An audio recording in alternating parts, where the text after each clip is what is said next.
Joined today by a police officer out of Dallas named Lamar Glass. And Officer Glass, I'm curious whether either before you became a police officer or while you were off duty, have you ever experienced any type of nonviolent minor police harassment, be it pulled over without committing a moving violation or asked for an ID when you were really just kind of walking down the sidewalk with your friends? I'm curious if you've ever had that type of personal experience. Oh, yes, I have. I mean, several times. And it's not even one of the reasons why I became police, but I just remember a police officer. We were walking, I was in high school, walking down the street, and he just kind of pulled over and was just like, it was just drilling us. And at the time, I didn't know anything about rights or whatever. Made us sit on the curb and kind of drilled us. Like, where are you coming from? I was like, my house is down. It's right here. He was like, how I know it's your house? You got ID? I was like, I only got my school ID. And he was just like on going and going and going. I was like, me and my friends were looking at each other like, what do we do? And he was getting off on it, in a lack of better words. Like, he was liking seeing their sweat. And it kind of bothered me. I'm like, man, these guys. But I would just stayed out the way of police. Like, if they was over here, we walked over there.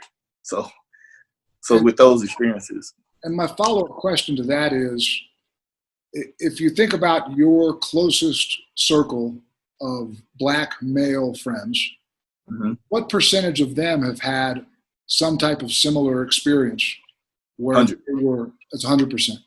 It's 100%, easily. And then so there's a lot of white people that when something happens like George Floyd's murder, they say, well, this is tragic, but it's isolated. And so the point of these videos, it's called the Not Isolated Project. The point is that, yes, statistically, murders of unarmed Black men are rare and have dropped from over 100 in 2015 to 9 last year, as the media has really shined a spotlight on that issue. But much the same way that the subtle sexual harassment, the minor sexual harassment of little boys in the hallway, 7th grade, popping a bra, slapping a butt, and that kind of creates a foundation for the worst things like date rape that happen later. And I feel there's a connection between the nonviolent, petty, if you will, police harassment of Black people and the violence that can occur later. I feel like the petty stuff is weaved into the culture to a certain extent that provides a foundation for the really horrible, tragic events. And so I'm curious what your thoughts are on that. I definitely agree with that, because I take it all back to the academy, right? The police academy. That you have some officer that'll teach the academy, and they want to go straight with war stories. Just like, hey, when you go to Southeast, the best place to work is all the dope dealers and all this other stuff. And you kind of embed that in these rookies' heads. And now they get on the streets, everybody wants to be overly aggressive because they think like, oh, everybody's a bad guy. And I think it starts there at the academy, telling war stories about how bad a certain area is. And most of these rookie cops want to do that, and they get their first bad encounter, and now that's embedded in their head the whole time while they're working. Not like treat these people with care. They have a lot of internal issues. So take your time, listen, pay attention, but be safe at the same time. So like you said, it starts there, and it kind of triggers that effect, if that makes any sense.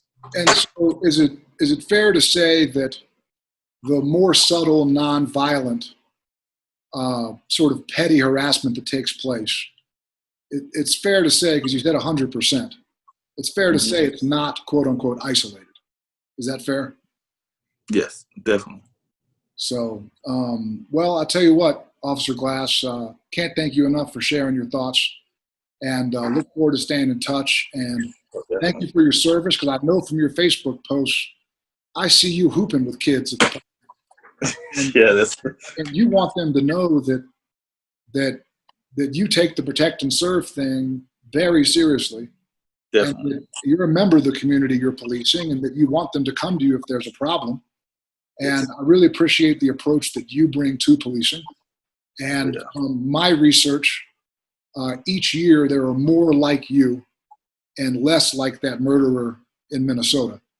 And so I am feeling, while discouraged to a certain extent, because whatever the percentage is, it's too high. But I'm also feeling hopeful because in these surveys, how old are you now, Officer Glass?